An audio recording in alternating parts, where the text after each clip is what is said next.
Hi, everyone. Welcome. I'm Julie Riley, and I'm Chefs of the Future, a cooking school that comes to you. I'd like to welcome the Seafood Teens Library. Um, and today we're going to make homemade salsa, and then we're going to put together some nachos. So let's see what we could do here. Um, all right. So you all got your little kit. If not, and you're just watching this, here is the ingredients, the salsa we'll be doing. Right here. Okay, great. This is a quick and easy, very simple recipe. It's fun after school, come home for a little nosh. So let's unpack our bag. I gave you some chips, and we'll use that later. In here, this red onion, garlic, green onion, and cilantro.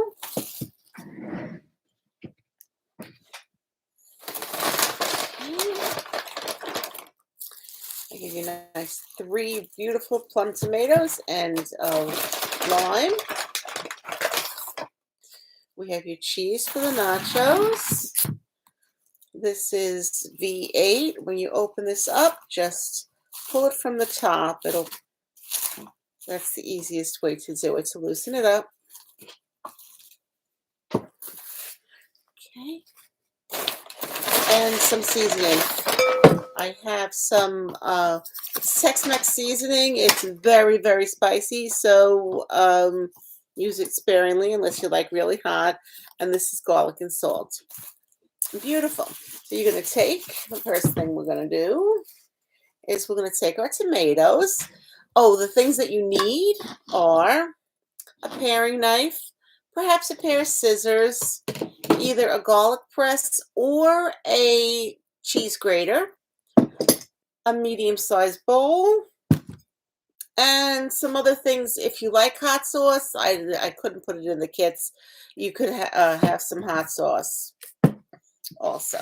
All right, so that's about it. Let's get started.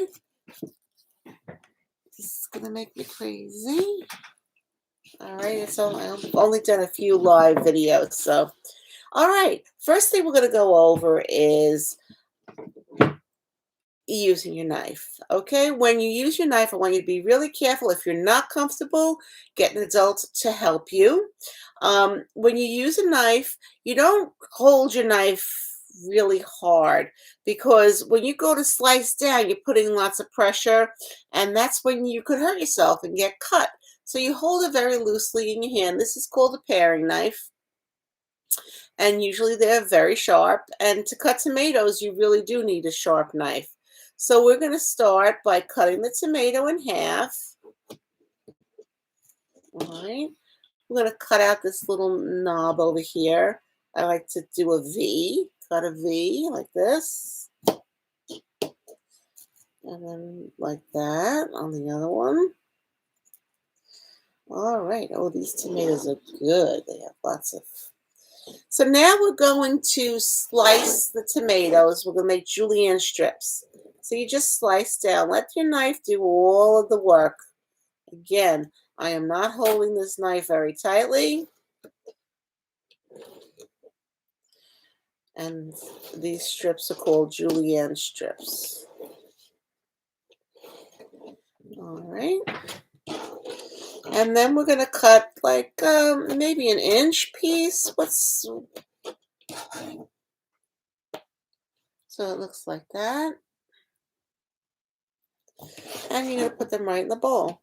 So then we're going to go ahead and cut up all of our tomatoes, our 3 tomatoes, and get them into that bowl.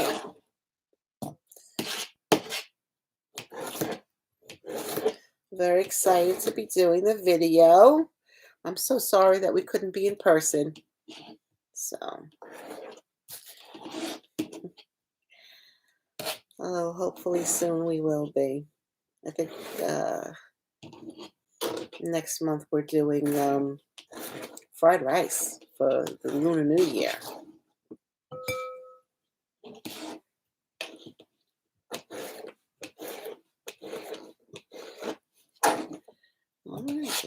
in there.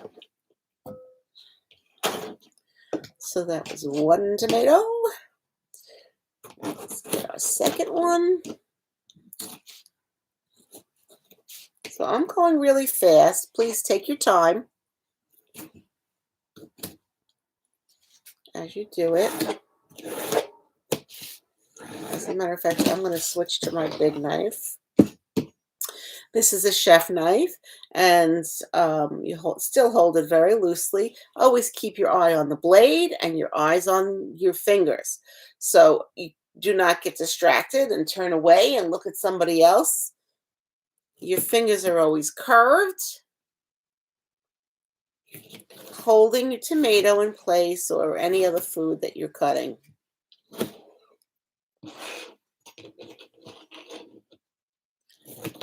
And you're not squeezing the food, it's just holding it in place.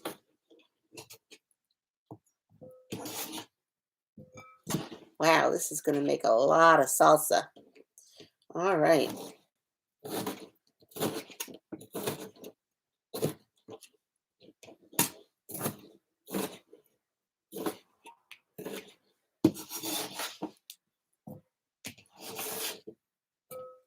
They were tremendous tomatoes.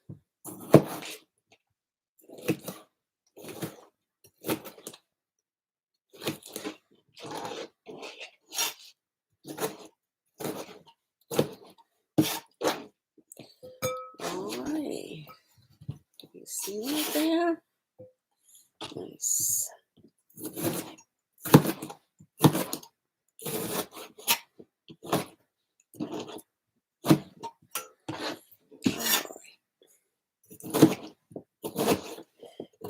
Getting my head chopped off. I don't have enough time on YouTube, so I have to do it through the webcam. I can't do it on my phone. Alrighty, then I have a nice towel here. I'm going to wipe down my cutting board, wipe off my knife. All right, next, let's see what's in here. Everything is going to go in, except the seasoning. We'll talk about that. Okay, so this is the garlic, and I'm going to use the small shredder. Otherwise, you could use a garlic press. Garlic in there. Be careful towards the end. The cheese grater is sharp. You don't want to cut yourself. Always paying attention when you're in the kitchen. Beautiful. That's done. Next, I'm going to do the scallions. You could either use your knife, or what I like is to use a pair of scissors. And you want to cut them, maybe 1/8 of an inch. Like that.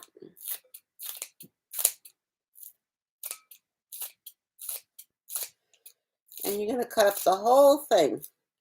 You don't want to cut them too big because that's not pleasant in the salsa.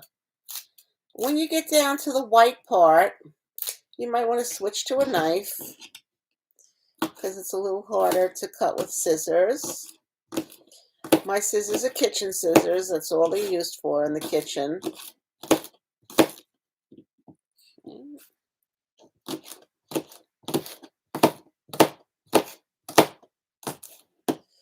All right, let's go in.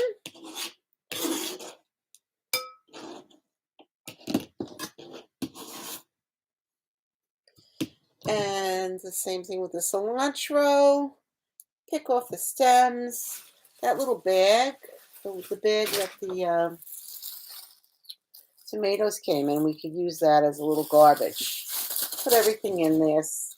When you work nice and neat and clean. This way there's less to clean up at the end. Part of cooking is cleaning. So, yeah, you could pick the leaves off of the cilantro. Just pick them. You could rip them. up. If you do have the pair of scissors, I like the little kids, I give them the scissors. And you could just cut the leaves like that. The great thing about cilantro is that the stems are they're very tender. So if you get a little bit of stem in there, it doesn't make a difference. Okay. So we want to chop up all of the cilantro. I think a scissor really is the best for that. Or your fingers. I think fingers are good. And smell that cilantro. It's beautiful.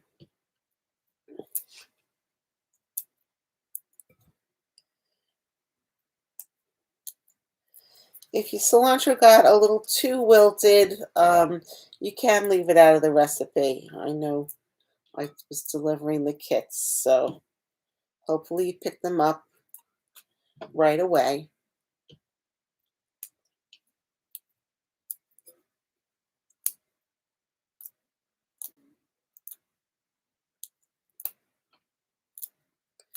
And that all goes in. Fantastic.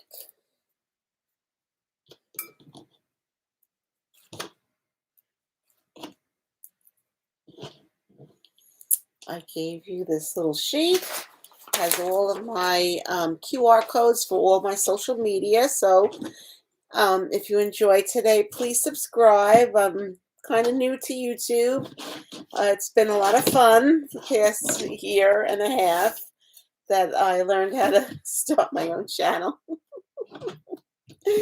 All right, and now we're going to cut up the onion. So this onion, we're going to slice it again. We're going to make julienne strips.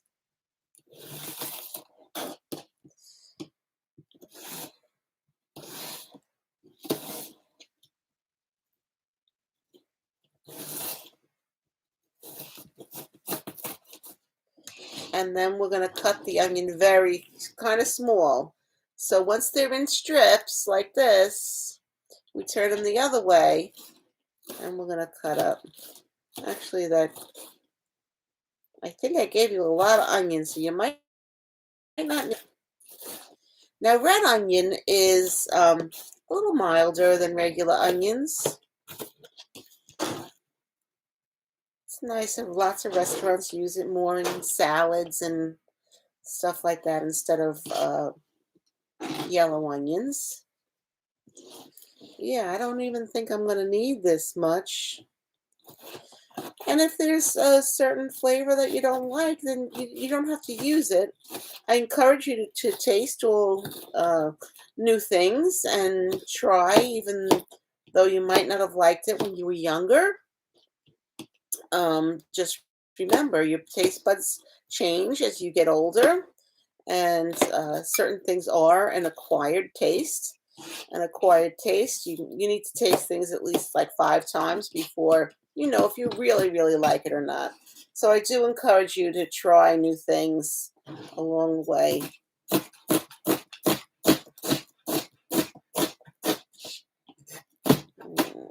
that real fast. So this outside skin I'm not going to put in. It was a little too tough.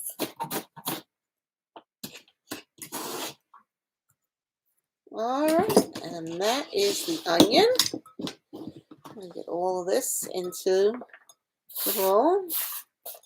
I'm going to wipe down my cutting board again.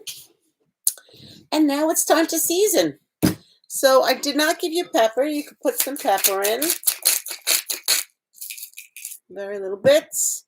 This is the salt and the garlic. Oh, the one thing I forgot to tell you to take out was either a spatula or a wooden spoon.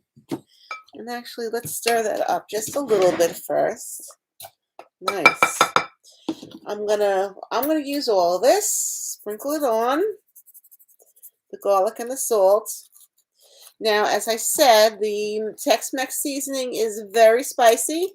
So if you don't like spicy, I would just put little pinches of it. 2 little pinches. Stir that up. We could always add more later. So just start with a couple of little pinches. And then the V8 juice, I just like to have a little bit of tomato products in there. That helps all the flavors meld together.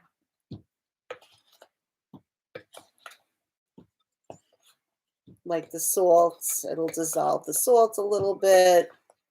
And just gently, see how I'm going down to the bottom and I'm flipping it over? Whoopsie. Very gently. Don't try to mix it, like, stir it really hard. It'll fly all over the place. We don't want that. So I am going to take my sample spoon and I'm going to take a little sample and see how it came out. Mmm. Oh, you know what we forgot? We forgot the lime. All right. So I'm just going to cut my lime in half and squeeze it all around. Just check. Oh, these limes don't look like they have seeds in them, so that's good. I'm going to do half the lime.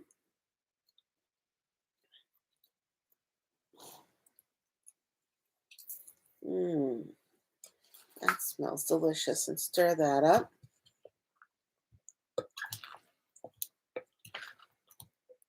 I like very, very mild, so I'm going to taste it one more time because the lime kind of mellows out some of the spice.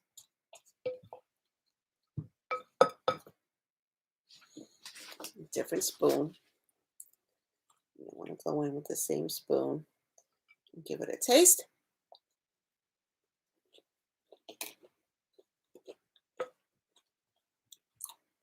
That is really, really delicious.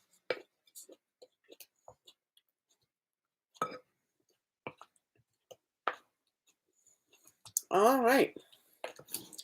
So that's it. That's salsa. If you put it in the refrigerator and it chills, it tastes even better. And now we're going to wipe down our cutting board one more time. Open up our chips. So here's what I like to do with the chips. I'm going to empty this out onto the cutting board. And on the bottom there was some crumbly ones, so I'm going to put them back in. So I like to layer mine. I like to put a layer of chips. And then put some cheese, some more chips, and just build it up that way.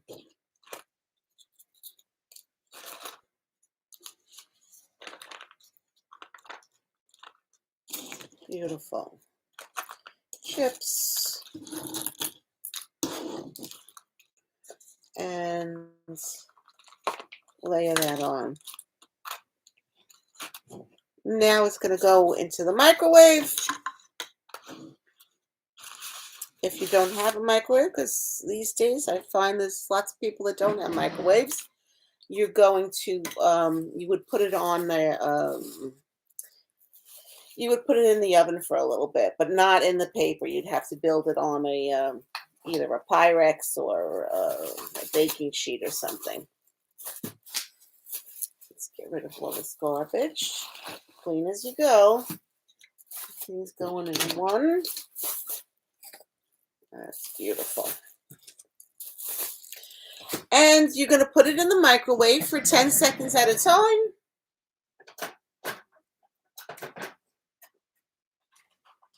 until it's melted. I'm guessing it's probably going to be about it's probably going to be about 20 to 30 seconds. And that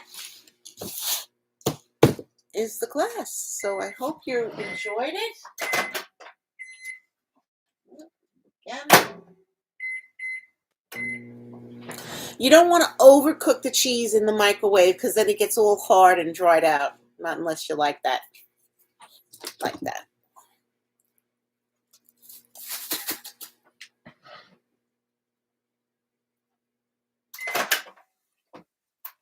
Fantastic. So see how my cheese got nice and melted, but not dried out. You could actually even put a little squeeze of lime. So I only used half that lime. You could put some lime on it. That's right. Who puts lime on their chips? We bake it in. And then that's it. So you could take some salsa and put it right onto your chips. And voila, nachos. So thank you very much for joining my class, and I hope to see you for the fried rice class. From my kitchen to yours, with love and creativity. Thank you very much. If you have any questions, you could always email me. My number was on, everything's on the sheet. So thank you. Stay well.